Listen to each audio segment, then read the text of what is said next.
If you are going to watch the 2024 NFL Draft, whether it's 1 round, 3 rounds, or all 7 rounds, here with us at Chat Sports, we'll be live for it, of course, then like today's video for me right now. Let's dive into some draft rumors as I keep saying, we're off the rails on the JJ McCarthy hype. Apparently not yet.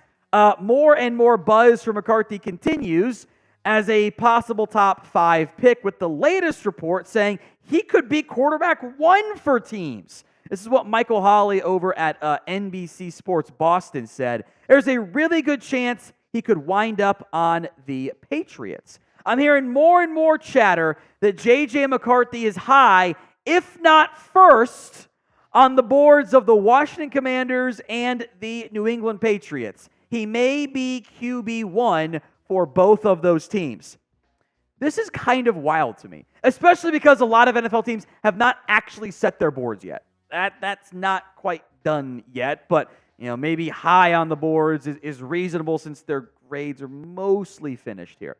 I think that the only report next possible is JJ McCarthy is actually quarterback 0. He has transcended draft boards altogether, which is something that actually you could hear Jim Harbaugh saying, can't you? I like McCarthy. You can go back to our way too early NFL mock draft. We had JJ McCarthy in that round 1 mock. Not that many people did. There are a lot of things to like: the accuracy, the mobility, going over the middle of the field. There's a lot of B grading involved, I think, in his profile. He also wasn't asked to carry Michigan at all. He never had to. He made some plays on third downs. Wasn't as great down the stretch. Is there really a top 10 ceiling on him? Or are you banking on him being a quick impact player who hasn't had to do a bunch of the big, crazy stuff? So these are my quarterback rankings. Caleb Williams is number 1, Drake Mays 2, Jaden Daniels 3, gap, JJ McCarthy 4, not as big of a gap, Michael Penix 5, and then another gap to Bo Nix, and then a bigger gap after him, by the way. There are things to like, but him, Clemmy is the best quarterback in the draft. There's so much unknown with his profile in particular and his report in particular, even relative to others. I just don't get it. I can't get on board with that. So where would you rank JJ McCarthy among quarterback prospects in this year's NFL draft? It is the pinned comment on this video. So if the ad comes on YouTube, that's great. Ignore it. Instead, head down there and go vote. Where would you put McCarthy among QB prospects in this year's class?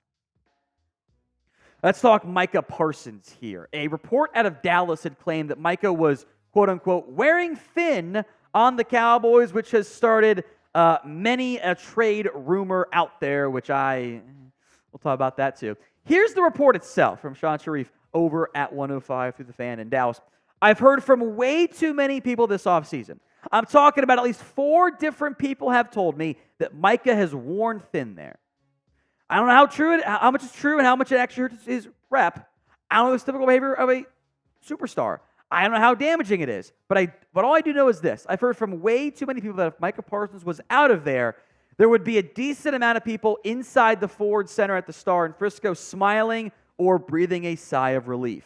Now, there's 2 ways, I think, to look at this in particular. Number 1, look, it's a negative story about a Cowboys player right around contract time. Not the first time that's happened. Not the last time, probably. You got Des Bryant out there and called it a smear campaign. Just straight up said it out there. The Cowboys have not been able to beat these allegations at all.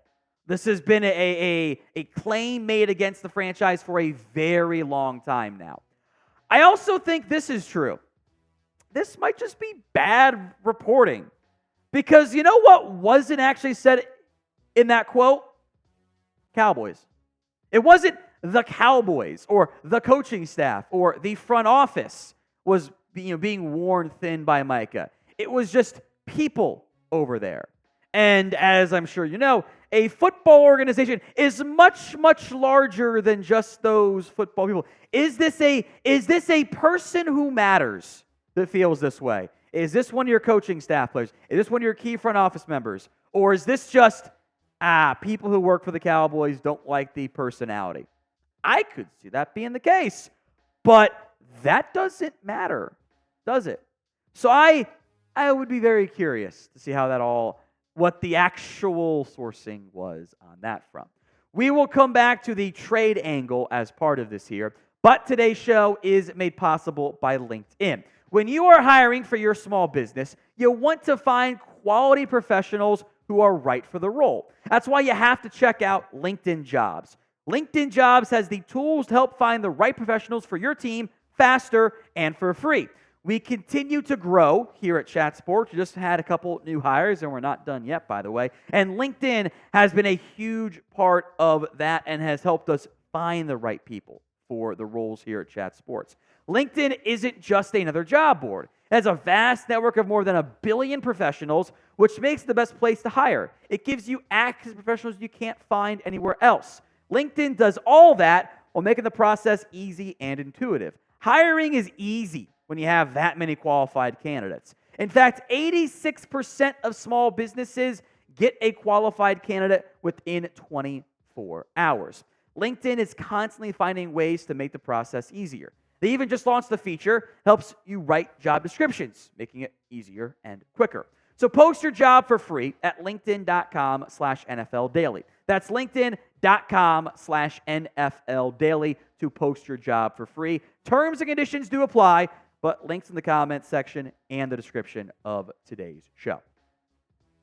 Now, unsurprisingly, back to Micah Parsons, other teams and fans would love to acquire a player who has put up some of the best production in his NFL career so far. We're talking about top 5 in sacks in his first 3 years. It's Dwight Freeney, Hall of Famer.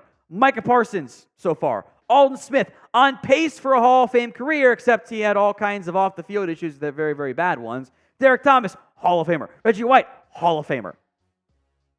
This is second or runner-up for Defensive Player of the Year, back-to-back years. Like, if you were fantasy drafting for defense, this is the number 1 overall pick because of age and production so far. The minimum trade value is the Khalil Mack / Jalen Ramsey trades, and probably more than that. It's a first-round pick, a future first-round pick, at least an early day 3 pick, and more. Oh, maybe even a lot more if you're doing this right. It's like teams, I don't see any way in which the Cowboys actually move Micah right now. He's going to be hella expensive, but that type of sack production isn't found often with a player that young. It's just not. So what is the percent chance the Cowboys would actually trade Micah Parsons? Sound off for me in the comment section of today's show. Interesting draft update here from Armando Salguero, I think that's how it's pronounced, over at Outkick, was a Miami local reporter as well. He says the Cardinals want at least 3 first-round picks to move down, looking at you, Minnesota. The Cardinals have made it very clear that they want to hear trade offers. They want to know what's out there. I think Monty Ossenfort is just a wheeling and dealing machine if he's operating the way he wants to. Now, very clearly, the Vikings are the obvious match here. They are the ones that stand out as a trade partner for Arizona, which means, with the 3 first-round pick idea in particular, this is what the Cardinals would be asking for. They want number 11, number 23, and Minnesota's first-round pick next year for pick number 4.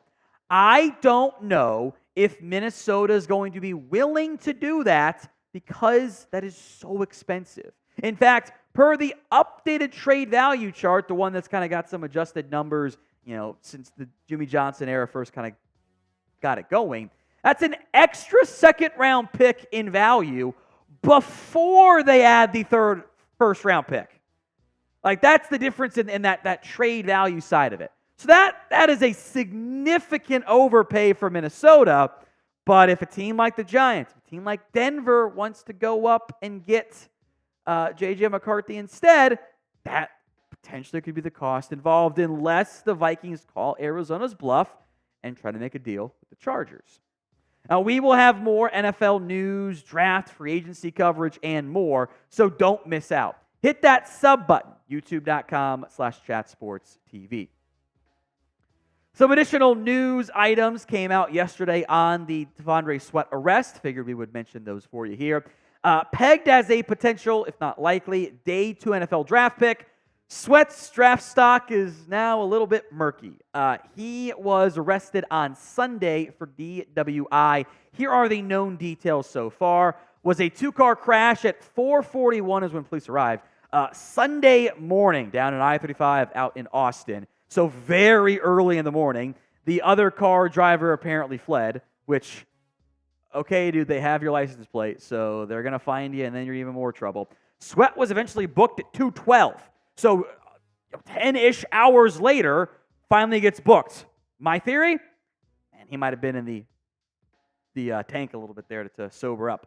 If, a theory they gave him the breathalyzer or whatever, or it was extremely obvious. $3K bond. Maybe the bigger issue here for Sweat is that he had a reputation, and that this was known going into the pre-draft process of he was a bit of a partier.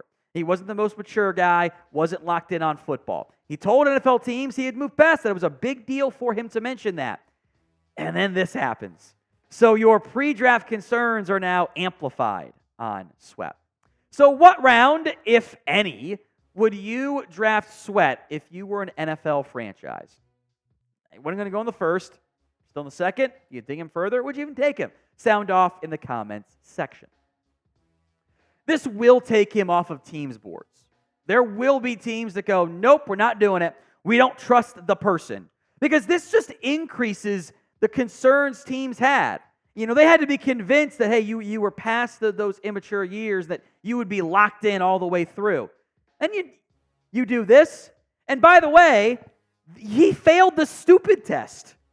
It used to be if you got dinged for smoking weed at the NFL Combine, you failed the stupid test. You're just not being smart. Well, then you do this. Now teams don't care about weed. You get a DWI, less than a month before the NFL draft. What are we doing out here? That's not smart at all.